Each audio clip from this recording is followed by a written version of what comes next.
अस्सलाम guys, welcome to my channel the chemistry unspoken. जो आज का हमारा वीडियो का टॉपिक है, आज हमने नेक्स्ट चैप्टर स्टार्ट करना था हेलोजेंस एंड नोबल गैसेस। तो आज हम इंट्रोडक्शन पढ़ लेते हैं कि हेलोजेंस हमारे पास क्या होते हैं और नोबल गैसेस जो हैं वो हमारे पास क्या होती हैं, और उनकी अकरेंस को हम डिस्कस कर लेते हैं। तो हमारे चैप्टर का नाम है halogens and noble gases.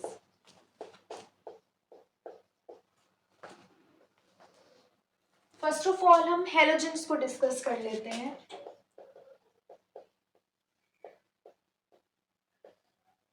Okay, अब आपको इधर दिख रहा है कि आपके पास जो हेलोजेंस है वो दो वर्ड्स से मिलके बना है, हेलो और जेंस। ठीक है, तो ये दोनों क्या है, इनकी जो रूट है वो क्या है, ग्रीक है। ये दोनों ग्रीक वर्ड्स हैं। हेलो का मीनिंग होता है सॉल्ट और जेंस का मीनिंग होता है फॉर्मर्स। इसीलिए जो हेलोजेंस है ना, इधर मैं लिख देती हूँ, ये क्या है, ग्रीक वर्ड्स हैं। तो इसलिए हम हेलोजेंस को क्या कहते हैं, सॉल्ट फॉर्मर्स का नाम देते हैं, क्योंकि ये जब भी किसी चीज से रिएक्ट करेंगे तो ये क्या प्रोड्यूस करेंगे, सॉल्ट प्रोड्यूस करेंगे। जैसे कि अगर मैं एक रिएक्शन आपको सिंपल दिखाऊं, जब हम सोडियम मेटल है हमारे पास और हम क्लोरीन गैस को आपस में रिएक्ट करवाते हैं तो क्या बनता है, NaCl बनता है, ठीक है, जो कि एक सॉल्ट है। उसी तरह अगर हम मेथनॉल ले लें, ठीक है, उसको अगर हम क्लोरीन के साथ रिएक्ट करवा दें तो हमारे पास जो है क्या प्रोड्यूस होगा, हमारे पास CH3Cl मिथाइल क्लोराइड प्रोड्यूस होगा। ठीक है, और साथ हमारे पास प्रोड्यूस हो जाएगा, अगर हम इधर वाटर ले लें, ठीक है, या हम इधर हाइड्रोजन ले लें, तो हमारे पास साथ वाटर प्रोड्यूस हो जाएगा। ठीक है, यानी वाटर की प्रेजेंस में अगर हम रिएक्शन करवा दें तो यानी हम जब भी हेलोजेंस को किसी चीज के साथ रिएक्ट करवाएंगे ना, तो आपके पास जो है कोई ना कोई सॉल्ट प्रोड्यूस होता है। ठीक है, जब भी हेलोजेंस रिएक्ट करते हैं वो सॉल्ट ही प्रोड्यूस करते हैं, तो इसीलिए उनको क्या कहा जाता है, उनको हेलोजेंस का नाम दिया गया है, यानी कि सॉल्ट फॉर्मर्स। ठीक है, ये आपके पास इनका इंट्रोडक्शन हो गया कि इनको हम क्या कहते हैं, सॉल्ट फॉर्मर्स क्यों कहते हैं, और इनका ओरिजिन क्या है कि ये वाला वर्ड आया कहाँ से, हमने इन्हें क्यों ऐसा नाम दिया। अब हम बात कर लेते हैं हेलोजेंस के हवाले से कि हमारे पास ना जो हेलोजेंस हैं वो यानी उनकी नेचर क्या है, नेचर के हवाले से बात कर लेते हैं। तो अब हमारे पास हेलोजेंस में ना कौन कौन आता है, सबसे पहले आता है फ्लोरीन, फिर हमारे पास होता है क्लोरीन, फिर ब्रोमीन, आयोडीन और एस्टाटीन। ठीक है, अब हम इनकी नेचर देख लेते हैं। सबसे पहले फ्लोरीन है। फ्लोरीन हमारे पास क्या होती है, एक गैस होती है, ठीक है, और ये होती है पेल येलो कलर की। ठीक है, इसका कलर जो है ना वो पेल येलो होता है, पेल येलो कलर की गैस होती है। क्लोरीन जो है वो भी हमारे पास एक गैस है और ये होती है ग्रीनिश येलो कलर की गैस। ठीक है, इसका कलर ग्रीनिश येलो होता है, जैसे कि हम लेमन येलो कहते हैं ना कि उसके अंदर थोड़ा सा ग्रीन का भी शेड आता है, वैसे ब्रोमीन होता है हमारे पास लिक्विड, और ये किस कलर का होता है, ये रेड ब्राउन कलर का लिक्विड है। ठीक है, ब्रोमीन हमारे पास लिक्विड होता है। उसी तरह आयोडीन हमारे पास क्या होता है, सॉलिड। ठीक है, और ये हमारे पास होता है ग्रेइश ब्लैक कलर का सॉलिड, ग्रेइश ब्लैक, और इसका सब साथ ही इसकी मेटेलिक अपीयरेंस है, ये यानी मेटल की फॉर्म में क्या होता है, हमें दिखता है। एस्टाटीन जो है वो बहुत ज्यादा रेयर है, क्योंकि ये क्या है, रेडियो एक्टिव है नेचर में। ठीक है, तो एस्टाटीन जो है वो हमें नेचर में ना बहुत रेयर मिलता है, क्योंकि ये क्या है, इसकी रेडियो एक्टिव नेचर है। तो ये आपके पास ना अलग अलग हर हेलोजिन का इंट्रोडक्शन आ गया कि उनकी नेचर क्या है और वो किस फेज में प्रेजेंट होते हैं। अब हमारे पास ये जितने भी हेलोजेंस है ना, वो हमें पता चल गया कि उनका कलर क्या होता है, वो किस तरह के होते हैं और ये किस फॉर्म में प्रेजेंट होते हैं। ये डाई एटॉमिक फॉर्म में प्रेजेंट होते हैं ये सारे हेलोजेंस। ठीक है, डाई एटॉमिक का मतलब कि ये दो एटम्स से मिलके बनते हैं। ठीक है, यानी ये अकेले जो है फ्री स्टेट में नहीं हमें मिल सकते, ये डाई एटॉमिक स्टेट में हमें मिलेंगे, यानी कि ये दो एटम से मिलके बनेंगे। जैसे फ्लोरीन है, फ्लोरीन हमें कैसे मिलता है, F2 की फॉर्म में। ठीक है, फ्लोरीन के दो एटम्स जो हैं वो कंबाइन होके फ्लोरीन का मॉलिक्यूल बना रहे हैं। क्लोरीन भी हमें Cl2 की फॉर्म में मिलता है, ब्रोमीन Br2 की फॉर्म में। ठीक है, आयोडीन भी उसी तरह I2 की फॉर्म में। ठीक है, तो हमें ये डाई एटॉमिक फॉर्म में मिलते हैं। ठीक है, तो ये आपके पास इसका थोड़ा सा इसकी नेचर के हवाले से आ गया। नेक्स्ट अगर हम बात करें तो हमारे पास जो ये सारे हेलोजेंस होते हैं ना, ये क्या है, इनके इरिटेटिंग ओडोर्स हैं। इनकी जो स्मेल है ना वो काफी ज्यादा इरिटेटिंग होती है। ठीक है, और ये बहुत ज्यादा क्या होते हैं, ये स्किन के लिए बहुत ज्यादा डेंजरस होते हैं, अटैक ऑन द स्किन। अगर इनका आपकी स्किन के साथ कांटेक्ट हो जाए ना तो ये काफी ज्यादा डेंजरस है आपकी स्किन के लिए। और जो ब्रोमीन लिक्विड होता है ना, अगर वो आपकी स्किन पे थोड़ा सा भी आप गिर जाए ना तो ऐसा लगता है जैसे आपकी जो स्किन है वो जल गई है। ठीक है, तो ब्रोमीन जो है वो बर्न्स प्रोड्यूस करता है स्किन के ऊपर अगर उसके कांटेक्ट हो जाए आपका तो। ठीक है, तो ये आपके पास जो है एक इंट्रोडक्शन आ गया हेलोजेंस के हवाले से। अब हम बात कर लेते हैं इनकी इलेक्ट्रॉनिक कॉन्फ़िगरेशन के बारे में। ठीक है, अच्छा एक और पॉइंट भी मैं इधर लिख देती हूँ। जो आपके पास हेलोजेंस होते हैं ना, उनकी इलेक्ट्रॉन एफिनिटी की जो वैल्यूज हैं वो भी काफी ज्यादा हाई होती हैं। ठीक है, इलेक्ट्रॉन एफिनिटी क्या होती है, अगर आपने मेरी जो शुरू वाली वीडियोस हैं वो देखी हो तो उनमें मैंने बताया था। इलेक्ट्रॉन एफिनिटी हमारे पास होती है कि अगर हमने किसी एटम ने ना अपने अंदर इलेक्ट्रॉन को ऐड करवाना है तो उसे थोड़ी सी एनर्जी क्या करनी पड़ती है, रिलीज करनी पड़ती है। ठीक है, नेगेटिव आयन बनने के लिए उसे एनर्जी थोड़ी सी रिलीज करनी पड़ेगी। तो उस एनर्जी की जो वैल्यू है या उसकी अमाउंट है उसे हम क्या कहते हैं, इलेक्ट्रॉन एफिनिटी कहते हैं एटम की। तो हमारे पास जो हेलोजेंस होते हैं ना उनकी इलेक्ट्रॉन एफिनिटी वैल्यूज काफी ज्यादा हाई हैं। यानी अगर हमने उनके अंदर कोई इलेक्ट्रॉन ऐड करवाना है तो वो बहुत ही हाई अमाउंट में क्या करेंगे, एनर्जी रिलीज करेंगे। ठीक है, तो उनकी इलेक्ट्रॉन एफिनिटी वैल्यूज जो है वो काफी ज्यादा क्या होती हैं, हाई होती हैं। अब हम बात कर लेते हैं इलेक्ट्रॉनिक कॉन्फ़िगरेशन के हवाले से।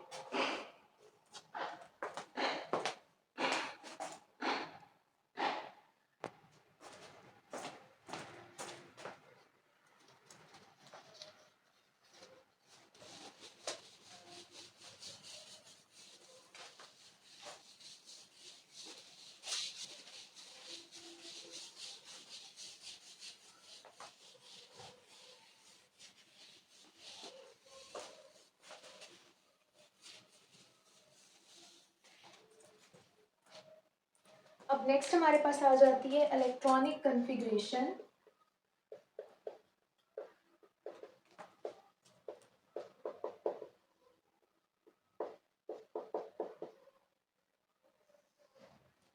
तो सबसे पहले हम फ्लोरीन को देख लेते हैं। फ्लोरीन हमारे पास होता है 9, तो इसकी कॉन्फ़िगरेशन क्या होगी, 1s2 2s2 और 2p5। ठीक है, उसके बाद हमारे पास अगर हम क्लोरीन को ले लें तो क्लोरीन होता है 17। तो हमारे पास इसकी कॉन्फ़िगरेशन क्या होगी, 1s2 2s2 2p6 3s2 3p5। ठीक है, उसी तरह हमारे पास ब्रोमीन जो है वो होता है 35, आयोडीन होता है 53। तो इनकी जो हमारे पास कॉन्फ़िगरेशंस है वो इस तरह आती हैं। ब्रोमीन और आयोडीन की जो कॉन्फ़िगरेशन है ना उसमें डी ऑर्बिटल भी इन्वॉल्व होता है। और उसी तरह हमारे पास इधर आएगा 4d10 5s2 5p5। तो हमारे पास जो इलेक्ट्रॉनिक कन्फिग्रेशंस हैं इन हेलोजेंस की, उनके लास्ट में आपके पास क्या आ रहा है, सिमिलर क्या चीज आ रही है, यानी कि s में 2 इलेक्ट्रॉन्स और p में 5 इलेक्ट्रॉन्स। तो इससे हमारे पास जो जर्नल कन्फिग्रेशन आती है ना हेलोजेंस की, वो होती है ns2np5। ठीक है, तो ये इलेक्ट्रॉनिक कन्फिग्रेशन जो जर्नल हम अगर याद यानी हम देखना चाहें तो हमारे पास ns2 और np5 होती है। तो इससे हमें याद करना आसान हो जाता है कि हमें पता होता है कि इलेक्ट्रॉनिक कन्फिग्रेशन हमने इस तरह लिखनी है। और अगर हम देखें तो हमारे पास जो आउटर मोस्ट इलेक्ट्रॉन्स हैं वो कितने हैं, 7 बनते हैं। ठीक है, 7 इलेक्ट्रॉन्स बनते हैं इधर। तो इसलिए हम हेलोजेंस को किस ग्रुप में रखते हैं, ग्रुप 7a में रखते हैं, क्योंकि इनके आउटर मोस्ट शेल में कितने इलेक्ट्रॉन्स हैं, 7 इलेक्ट्रॉन्स। ठीक है, इसीलिए हमारे पास जो हेलोजेंस है ना वो एक एक बॉन्ड बनाते हैं, क्योंकि उनको अपना ऑक्टेट कंप्लीट करने के लिए सिर्फ एक इलेक्ट्रॉन की जरूरत है। ठीक है, इसीलिए वो हमारे पास क्या है, एक इलेक्ट्रॉन जो है वो एक्सेप्ट कर लेते हैं, इसीलिए इनको इलेक्ट्रॉन एक्सेप्टर्स कहा जाता है। इसीलिए जो हमारे पास हेलोजेंस है ना वो क्या करते हैं, नेगेटिव आयंस की फॉर्मेशन करते हैं। ये नेगेटिव आयन फॉर्मर्स हैं, इसीलिए, और ये उनके नेगेटिव आयंस को क्या कहा जाता है, हेलाइड आयंस कहा जाता है। ठीक है, तो ये आपके पास हेलोजेंस की इलेक्ट्रॉनिक कन्फिग्रेशन के हवाले से आ गई बात। तो अब हमारे पास नेक्स्ट जो आ जाता है वो इसकी अकरेंस है।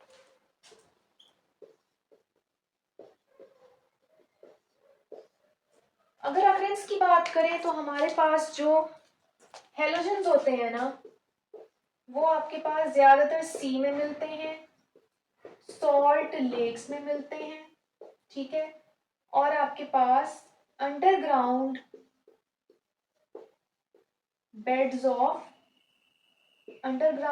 ऑफ सॉल्ट में मिलते हैं। ठीक है, यानी कि ये हमारे पास ना जो सॉल्ट वाली जगह होती है ना जहाँ ज्यादातर सॉल्ट मिनरल्स मिलते हैं, ये वहां पाए जाते हैं हेलोजेंस। ठीक है, अब कुछ जो है हेलोजन के ओर्स हैं जिनके बारे में हम बात कर लेते हैं। तो हमारे पास आ जाता है फ्लोरोस्पार। फ्लोरोस्पार जो है फ्लोरीन का जो है वो ओर है। फ्लोरोस्पार क्या होता है, CaF2। ठीक है, कैल्शियम फ्लोराइड। उसी तरह हमारे पास आ जाता है क्रायोलाइट, जो कि हमारे पास होता है Na3Al F6। ठीक है, ये क्या है, फ्लोरीन के अभी मैं ओर्स बता रही हूँ। उसके बाद हमारे पास आ जाता है नेक्स्ट हमारे पास जो ओर है वो हमारे पास आ जाता है हेलाइट। ठीक है, जो कि हमारे पास होता है NaCl। ये हमारे पास क्या है, क्लोरीन का ओर है। नेक्स्ट हमारे पास आ जाता है फ्लोरोएपाटाइट, जो कि हमारे पास क्या है, फ्लोरीन का ओर है। उसे हम लिखते हैं Ca5PO4 थ्राइस F। ठीक है, नेक्स्ट हमारे पास है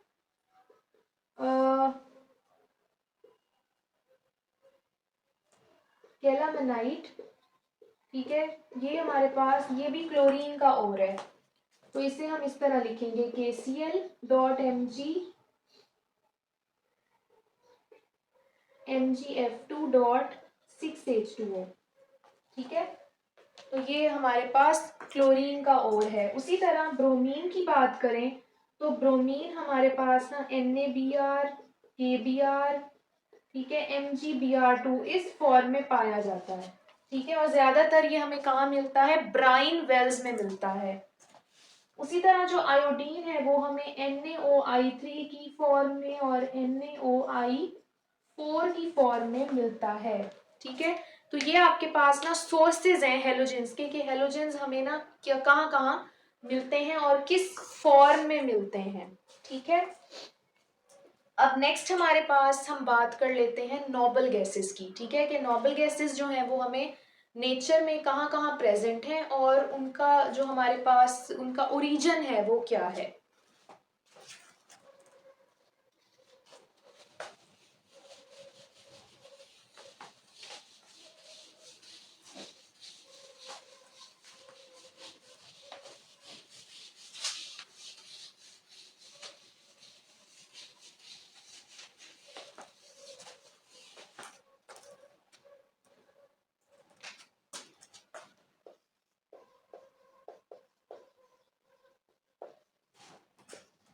ओके तो सबसे पहले नोबल गैसेस का हम इंट्रोडक्शन डिस्कस कर लेते हैं। नोबल गैसेस को हम जीरो ग्रुप एलिमेंट्स भी कहते हैं, ठीक है, क्योंकि हमारे पास जो नोबल गैसेस होती है ना उनका आउटर मोस्ट जो शेल है ना वो कंप्लीटली फिल्ड है, इसलिए ये क्या है, ज्यादातर इनर्ट है।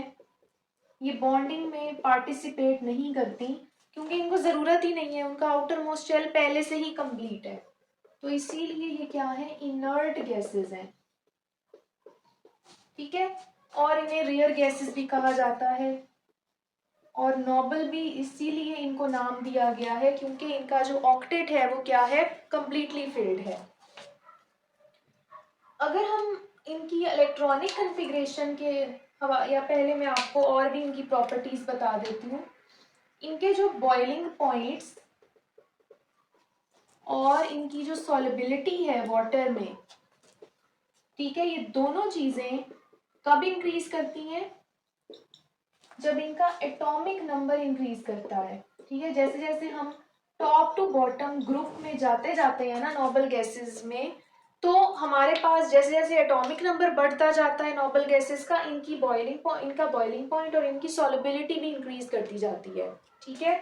तो यानी अगर हमारे पास हम हीलियम की बात करेंगे तो उसका बॉइलिंग पॉइंट काफी कम होगा, लेकिन नियॉन की बात करेंगे तो नियॉन हीलियम के बाद है, तो इसीलिए उनका जो हमारे पास बॉइलिंग पॉइंट है वो क्या हो जाता है, इंक्रीज कर जाता है। तो नेक्स्ट जो हमारे पास इसका आ जाता है वो है इलेक्ट्रॉनिक कन्फिग्रेशन।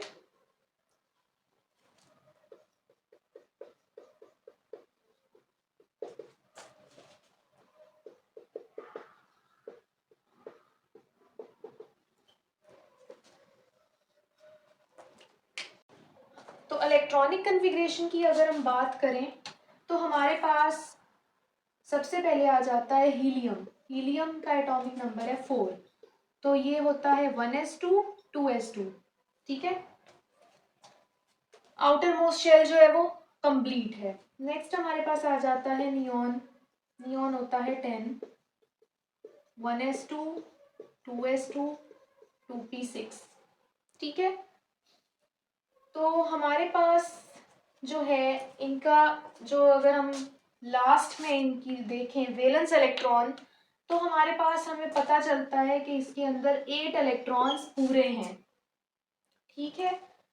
और हमारे पास इनकी जो बेसिक या जर्नल कह लें कन्फिग्रेशन बनेगी वो क्या होगी, NS2 NP6 बनेगी, क्योंकि इनके जो आउटर मोस्ट शेल्स हैं वो कंप्लीटली फिल्ड हैं।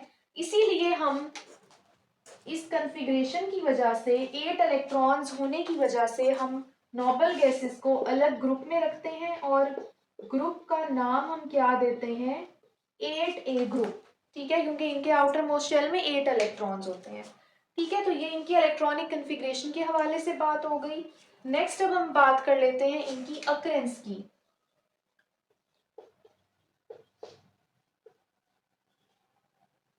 अकरेंस में अगर हम देखें तो हमारे पास ये सारी जितनी भी गैसेस हैं ना वो इनर्ट हैं, वो तो हमें पता है। उसके बाद अगर इनको हमने एयर में से क्या करना है, एक्सट्रैक्ट आउट करना है, तो हम एयर की क्या करते हैं, लिक्विफेक्शन कर देते हैं और हमें ये गैसेस ऑब्टेन हो जाती हैं, ठीक है। उसी तरह जो हमारे पास हीलियम है ना वो सेकंड मोस्ट अबेंडेंट गैस है हाइड्रोजन के बाद एटमॉस्फेयर में, second most abundant gas after hydrogen. Hydrogen के बाद जो हीलियम है ना वो सेकंड मोस्ट अबेंडेंट गैस है, ठीक है। उसके बाद अगर हम नियॉन की बात करें तो नियॉन एटमॉस्फेयर में 1/65,000 पार्ट उसका एटमॉस्फेयर में प्रेजेंट है, जो कि 1.53 तक बनता है। ठीक है, यानी नियॉन जो है वो इतनी ज्यादा कम अमाउंट में प्रेजेंट है एटमॉस्फेयर में। उसी तरह जीनॉन की अगर बात करें तो जीनॉन हमारे पास एटमॉस्फेयर में 0.08 ppm तक प्रेजेंट है। ठीक है, पार्ट्स पर मिलियन, इतनी कम कंसंट्रेशन है उसकी कि वो 0.08 ppm तक प्रेजेंट है। ठीक है, ये बहुत कम जो है वो कंसंट्रेशन है। उसके बाद हमारे पास अगर हम नियॉन का देखें तो नियॉन जब डिस्चार्ज ट्यूब में आपके पास होता है ना, तो वो क्या प्रोड्यूस करता है, रेडिश ग्लो प्रोड्यूस करता है।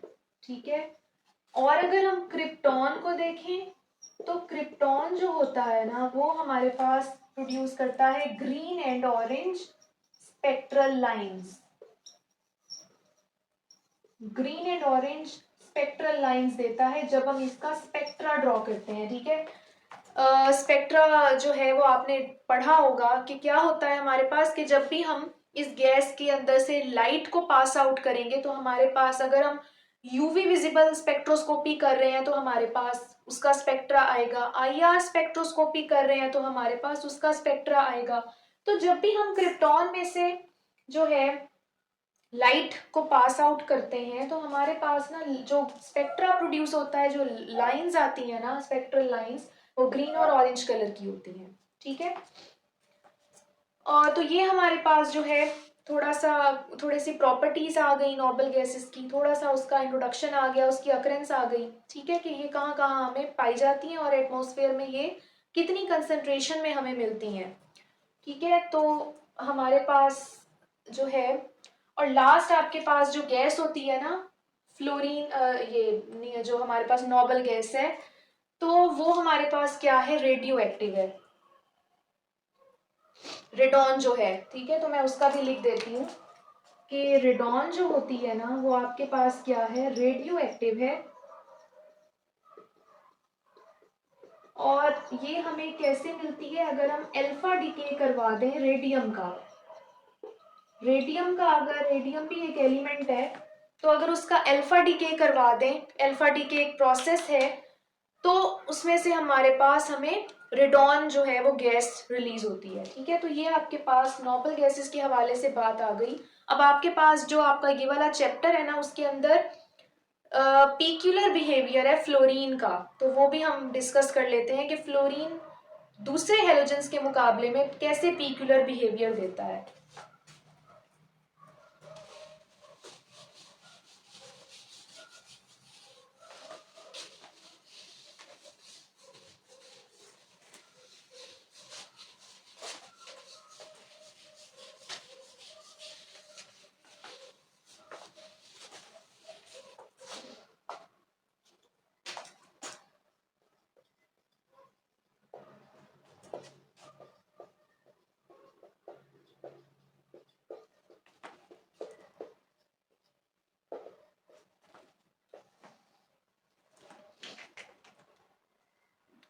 तो हमारे पास जो फ्लोरीन है ना, बाकी हेलोजेंस का ना साइज जो है वो स्मॉल नहीं होता, लेकिन फ्लोरीन का जो साइज है वो क्या है, स्मॉल है, काफी ज्यादा।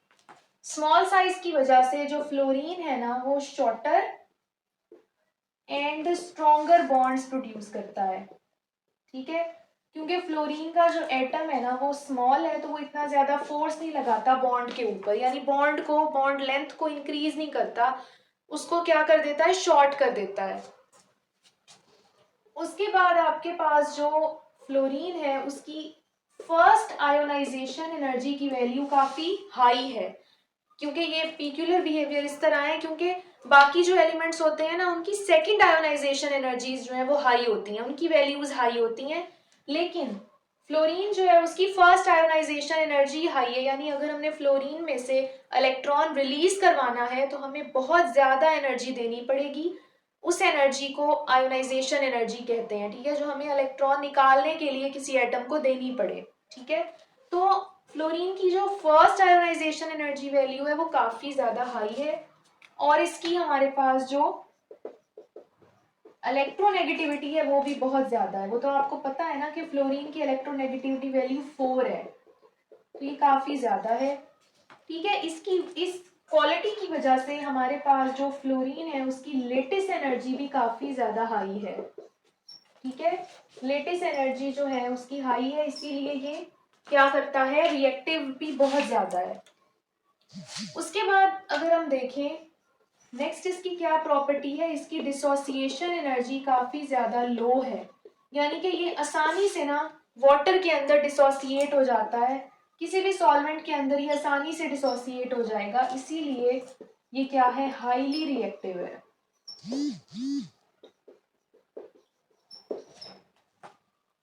ठीक है, उसके बाद हमारे पास जो नेक्स्ट इसकी प्रॉपर्टी है वो क्या है, restriction of valence shell to an octet, यानी कि जो फ्लोरीन है ना वो जब भी किसी एलिमेंट के साथ बॉन्डिंग करता है ना, तो वो उस एलिमेंट का यानी जो कंपाउंड बनेगा, यानी फॉर एग्जांपल अगर मेरे पास CF6 बना हुआ है, फ्लोरीन ने कार्बन के साथ बॉन्डिंग की हुई है, तो अब ये वाला जो कंपाउंड है ना, फ्लोरीन जो है वो अपने वैलेंस शेल के ऊपर रेस्ट्रिक्शन लगा देता है कि वैलेंस शेल जो है ना फ्लोरीन का, उसने एक ही बॉन्ड बनाना है, ठीक है, किसी एक एलिमेंट के साथ, या एक बॉन्ड जो है वो -1 ऑक्सीडेशन स्टेट उसने रखनी है एक बॉन्ड बनाने के बाद। तो ये उसने अपने ऊपर रेस्ट्रिक्शन लगा दी, इसी रेस्ट्रिक्शन की वजह से क्या होता है, फ्लोरीन के जितने भी कंपाउंड्स बनते हैं ना वो स्टेबल होते हैं, यानी कि वो फिर आगे रिएक्शन फर्दर नहीं करते। ठीक है, वो स्टेबल हो जाते हैं, वो अपनी जगह पे यानी बैलेंस हो जाते हैं। स्टेबल का यही मतलब होता है ना कि एक चीज जो है वो अपनी जगह पे बस टिक गई है, अब उसने उस जगह से हिलना नहीं है। ठीक है, तो फ्लोरीन हमारे पास ना इस रेस्ट्रिक्शन की वजह से क्या होता है, उसके कंपाउंड्स जो हैं वो क्या होते हैं, इनर्ट हो जाते हैं नेचर में। तो हमारे पास रेस्ट्रिक्शन जो है वो फ्लोरीन को इनर्ट, उसके कंपाउंड्स को क्या बना देता है, इनर्ट। ठीक है, लास्ट हमारे पास इसकी जो प्रॉपर्टी है वो क्या है, direct combination with noble gases.